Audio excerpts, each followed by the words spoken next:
Welcome to my channel. It's late at night. You're driving down a dark road and suddenly you see a woman standing in the middle of the road. What do? Well, most people would probably swerve out of the way, slam on the brakes and jump out to see if the woman is okay. But that's not what Mark did. Mark was driving through the remote stretch of Highway 93 in Nevada around 1:45 a.m. After a long visit with his parents in LA, he was heading home to San Francisco, pushing through the fatigue in hopes of making it home by sunrise. His girlfriend, Mary, was asleep in the passenger seat. She had fallen asleep hours ago, and Mark didn't have the heart to wake her up. So he drove on, the quiet hum of the engine blending with the soft rise and fall of her breathing. The night was deathly silent. No cars, no lights. Just the sound of the wind brushing against the car and the hum of tires on cracked asphalt. Mark looked down at his phone. Its screen illuminated his tired face, the glow fading as quickly as he looked away. He glanced at Mary, her face peaceful in the darkness. Then he looked back at the road, and that's when he saw her. Out of the pitch-black darkness, his headlights caught something. Someone standing in the middle of the road. A woman. She was dressed in a long white gown, her head drooped to the side, long black hair falling like a curtain over her face. Mark swerved, his heart pounding. He slammed on the brakes, his car skidding to a halt inches from where the woman stood. He jumped out, yelling, "Are you okay?" But she was gone. There was no one there. Nothing. Not even footprints in the sand. Mark stood still, shivering in the desert chill, the silence pressing in on him. He turned to get back in the car and froze. There she was again, sitting in the back seat of his car, her back against the window, her head slowly turned towards him. Her face was wrong, as if someone had taken the skin and stitched it back on carelessly. Her eyes were hollow. Then she smiled, a slow, chilling grin that revealed teeth that were too sharp, too long. The doors locked. Mark screamed, pounding on the glass. But his muffled cries were answered only by the woman's laughter, a sound that scraped against his soul.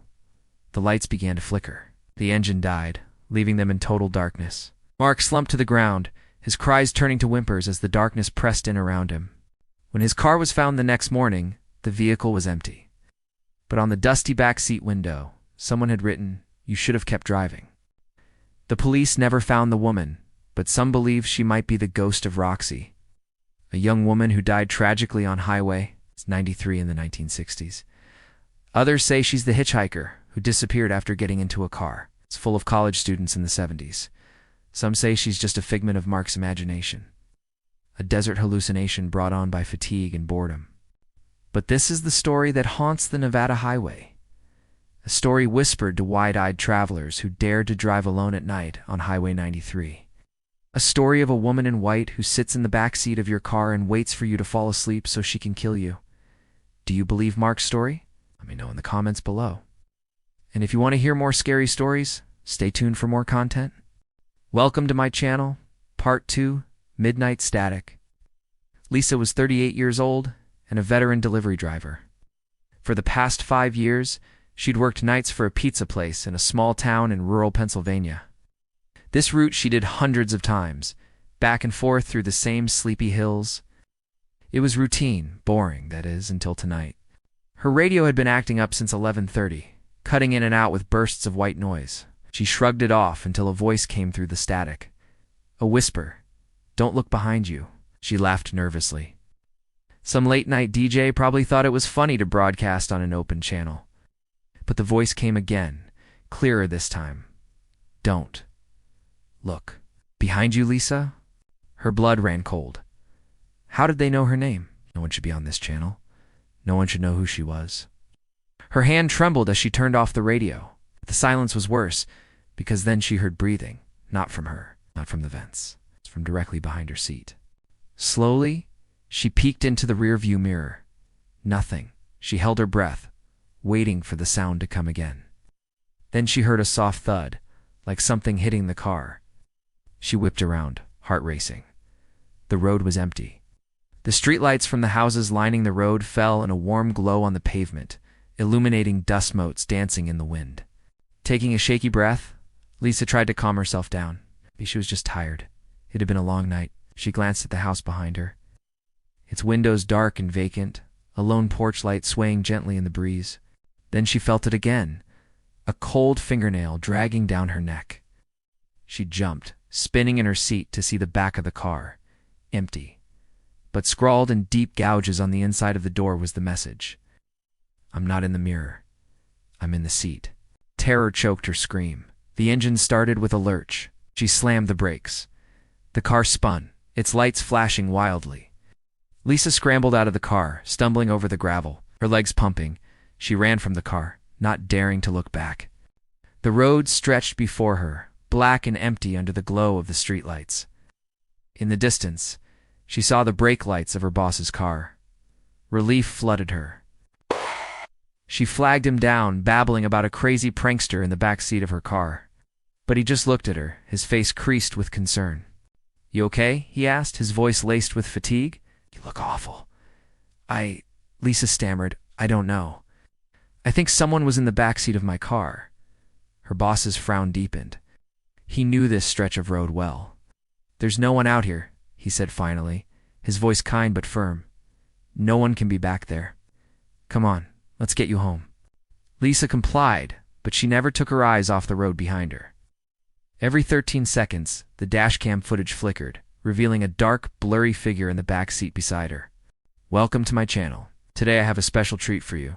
3 scary stories. Let's begin. Story 1. Exit 49.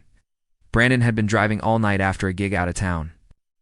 As he approached Exit 49 off I-70 in Illinois, he felt a deep chill in his bones.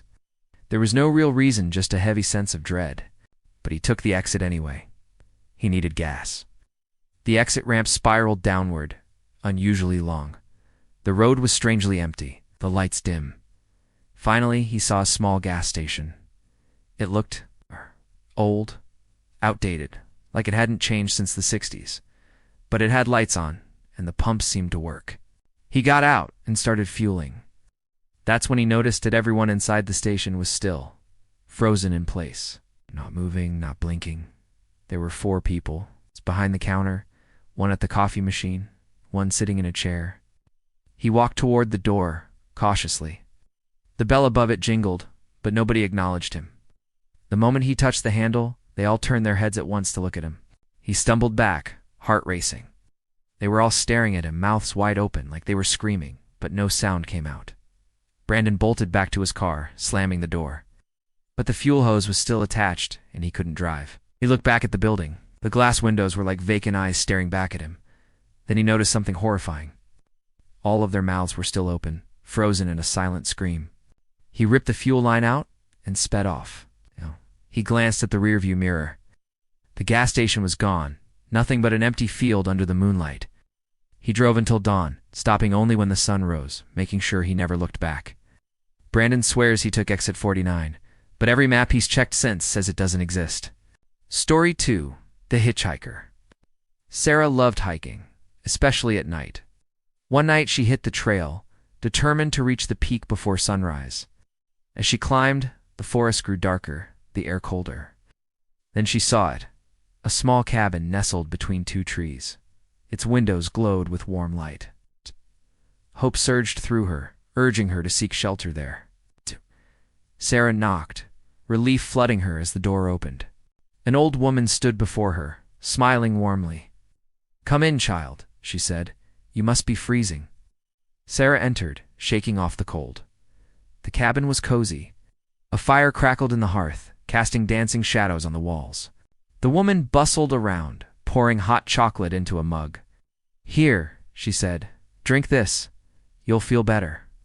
Sarah sipped, feeling the warmth spread through her. But then she noticed something odd. The woman's hands were gnarled and twisted, like the branches of an old tree. Sarah thanked the woman and continued her journey.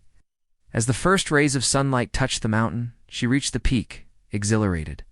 Below her, the world was bathed in golden light. The forest looked different now, peaceful. As she began her descent, she saw the cabin again. Relief washed over her, thinking she could rest before continuing her hike. She knocked, but this time the door didn't open. Puzzled, she tried the knob. It was locked. Sarah peered through a window and gasped. Inside, the fire had died down, leaving only glowing embers. On the table sat her untouched mug of hot chocolate. Had it all been a dream? Was the cabin just a figment of her imagination? Sarah decided not to dwell on it and pressed on. As she rounded a bend, she saw a clearing.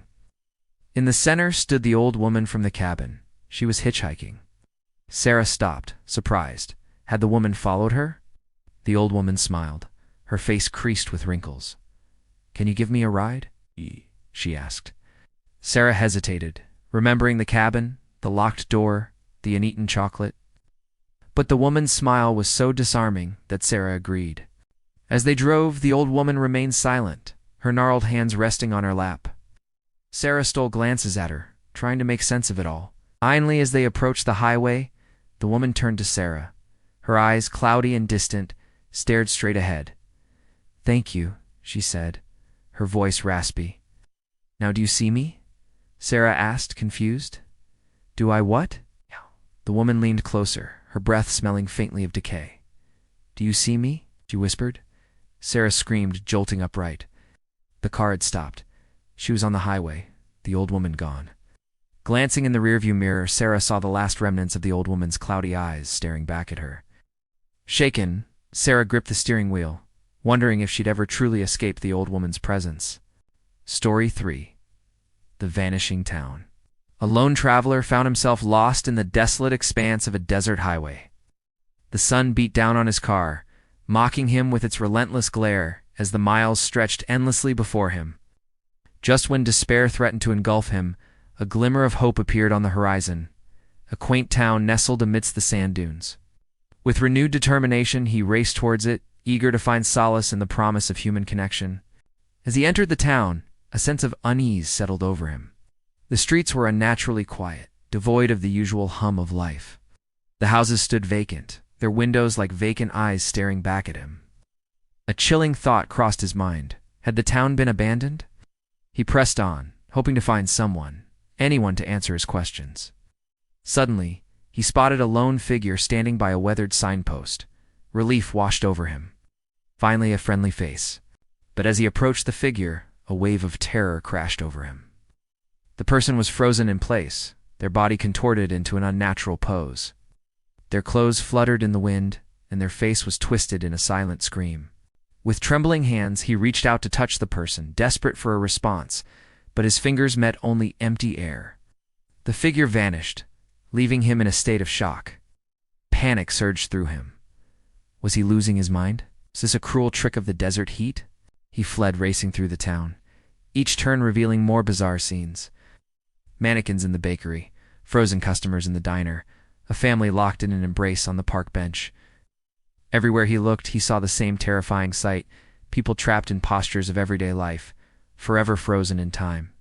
He stumbled upon an old woman sitting on a porch. Her eyes, cloudy with age, stared blankly ahead. As he drew closer, he noticed a rocking chair beside her. It swayed gently, as if pushed by an invisible hand. Determined to escape the eerie town, he raced towards his car. But as he turned to leave, the street had vanished. The road that had brought him in was gone. He searched for another way out, but every path led back to the same haunting tableau.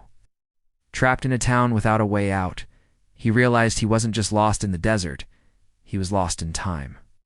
Forever frozen in the twilight zone of a vanished town. Welcome to my channel. And now, for the next few minutes, I'll be reading from an old, leather-bound book of scary stories called The Mammoth Book of Best New Horror. It was written by Stephen Jones and Gary Branner. And this story is titled Rear View. Jessica was on her way home from a late shift at the diner. She was driving through the winding forest roads of northern Washington, the kind of road that feels like a tunnel trees arching overhead, pitch black beyond the headlights. All around her, the ancient evergreens clawed at the night, their limbs like skeletal fingers drumming on her window. She rolled up her sleeves, pulled her cardigan tighter, and pressed on. She was almost home. It's just a few more miles and she could kick off her shoes, pour herself a hot mug of cocoa, and curl up on the couch with a trashy romance novel. Around 2:15 a.m., her GPS suddenly glitched. Screen froze, then flashed red for a second before rebooting. When it came back on, the map showed nothing, just a blank screen with a blinking dot. She frowned, then reached to turn on the radio. Static. Just as she reached to turn it up, the rearview camera turned on by itself. She gasped and slammed on the brakes. Jessica saw something sitting in the back seat. Something hunched over, long arms dangling, pale skin stretched too tightly over bone. There were no eyes, just a wide, toothless mouth, grinning. She spun around in panic, but there was nothing there. But when she turned back to the road, it was back in the rear view, grinning wider now, and it was closer. Then she began to hear a raspy voice whispering, "You were never alone." She tried to call out, but her throat was hoarse. No signal. Just as she remembered that, she was on an old logging road deep in the woods with almost no cell service. Suddenly the car began to slow, as if something was pressing the brake. She pushed the pedal down, but it didn't move. Jessica stared straight ahead, refusing to look in the rear view. What if it got her? What if it climbed out of the seat and shuffled forward, shambled across the dashboard and sunk its teeth into her neck? What if it was in the glove box waiting for her to open it, waiting for her to slow down so it could strike?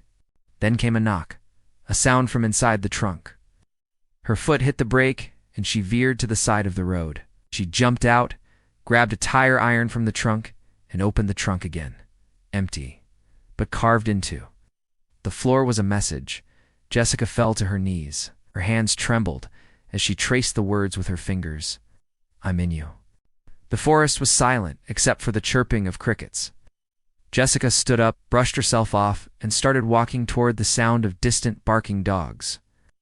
The first light of dawn touching the tops of the trees. She walked barefoot along the gravel road, her cardigan blowing in the wind, her eyes wide open but unblinking. A truck rumbled past, its horn honking. Jessica didn't react. She kept walking.